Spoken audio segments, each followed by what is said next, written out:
A la libre entonemos un himno, a la paz y al derecho a vivir, a la luz del heroico pasado, a la aurora que habrá de venir. Una sombra se suma a otra sombra, la respuesta jamás. Al profesor Wilson Merino, que nos acompaña. Él va a hablar un tema sobre dualidad entre lo legal y lo justo, una aproximación al problema. Buenas tardes, gracias por la invitación.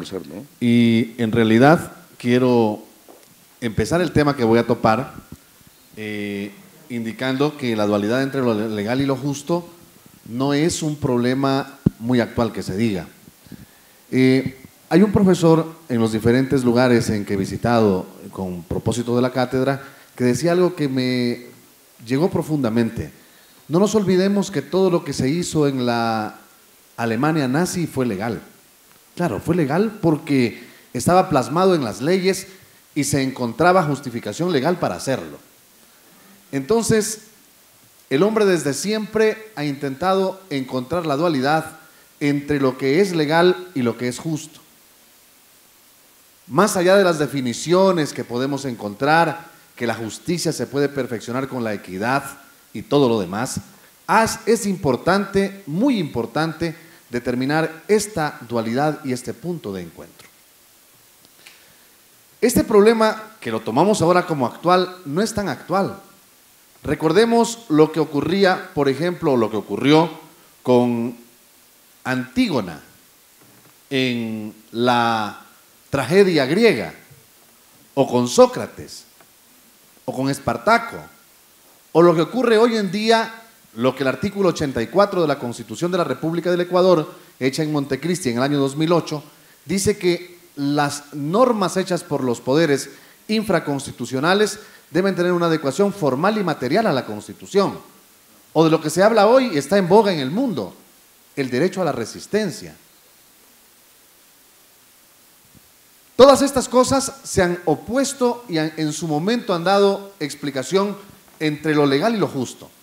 Antígona, por ejemplo, recordemos la historia de ella muy brevemente para ser disciplinado con el tiempo que se me ha dado, es que cuando sus hermanos se enfrentan a muerte y los dos mueren enfrentados, el rey dispone que a uno de ellos se lo entierre con los honores propios de un héroe de guerra y al otro se lo deje insepulto para que las aves de rapiña devoren su cuerpo.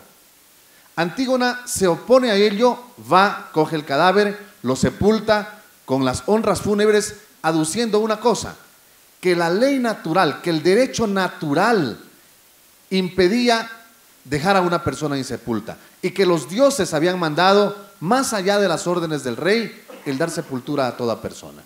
El rey la descubre, la llevan a juicio, finalmente ella interpone sus razones de derecho natural sobre la ley del hombre y es encerrada y termina suicidándose antes de permitirse cumplir la ley terrena sobre la natural. Caso totalmente opuesto al de Sócrates. Sócrates, que es encontrado supuestamente culpable de corromper a jóvenes en la polis, prefiere tomar la cicuta y llama inmoral a aquella persona que le dice, oye, escápate, tienes oportunidad de hacerlo. ¿Y qué es lo que dice? Dice, hey, quien no cumple las leyes de los hombres no es digno de ser considerado un ciudadano.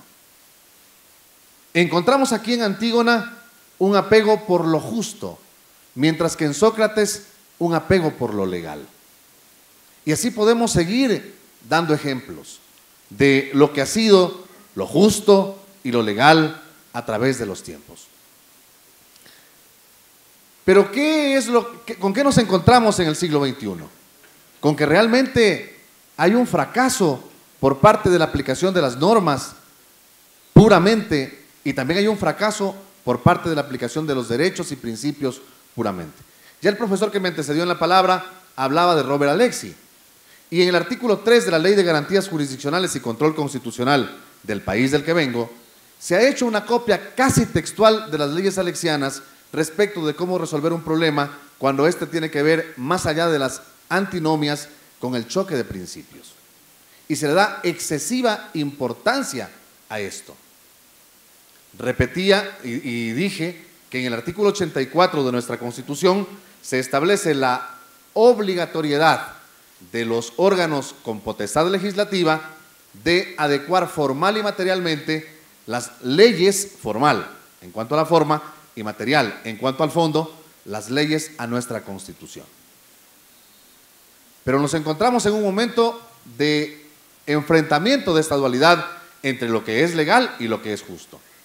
Y entonces esto me hace recordar a la escena de Alicia en el País de las Maravillas, cuando Alicia le pregunta al gatito, Cheesehair, oye, ¿cuál es el camino? Y el gato le dice, ¿hacia dónde quieres ir? Y ella responde, a cualquier parte. Y el gato le replica, entonces, cualquiera es el camino.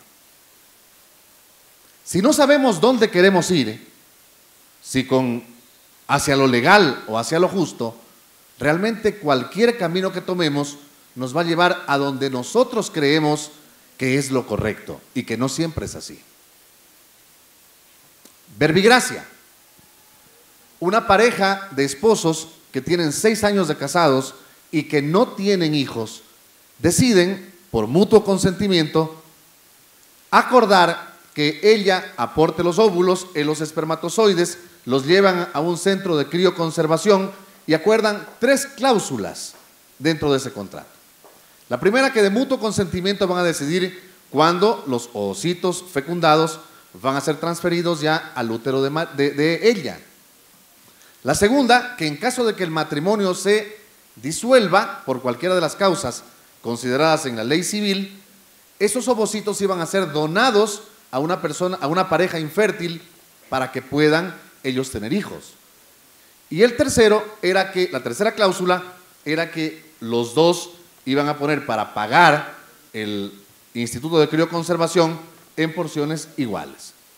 Transcurren 6 meses desde el acuerdo y ellos se separan de cuerpos, no se divorcian. Y entonces María acude ante un juez bajo el principio constitucional de que la Constitución establece la garantía de cuándo y cuántos hijos debo y puedo tener, es mi derecho, y dice que transfieran los ovocitos fecundados a su útero. El esposo, bajo el mismo principio, se opone, indicando asuntos como, por ejemplo, patrimoniales por la herencia, apellido, parentofiliales, entre otros. La pregunta que surge aquí es, ¿qué es lo legal y qué es lo justo? O el caso que se presenta cuando otra pareja de esposos que tienen 2 hijas llegan a divorciarse y en la audiencia del divorcio él dice que las niñas se queden con la esposa porque es un ejemplo moral. Llega a visitarla perfectamente, cumple con los alimentos y todo, hasta que un día llega y la ex esposa, le dice que ya no puede pasar. Él pregunta ¿por qué? Y dice, porque tengo una nueva pareja. Bueno, permíteme conocer a él para decirle que tiene una excelente esposa. Y ella dice, no es él, es ella. Y se llama Rosa. Entonces él va ante un juez para pedir que se quite la tenencia o la patria potestad de las niñas, aduciendo falencias morales de su ex esposa. No quiero hacer juicio de valores de ninguna manera, tengo mi propio pensamiento, no lo voy a indicar acá por no ser el tema del seminario, pero lo que quiero decir es qué es legal y qué es justo en ese momento. Bajo el punto filosófico, bajo la corriente filosófica, y las leyes herméticas de Hermes Trismegisto, que es uno de los más grandes que he podido hasta ahora mirar en cuanto al tema de leyes herméticas, se dice que el todo creó todo a partir de la mente.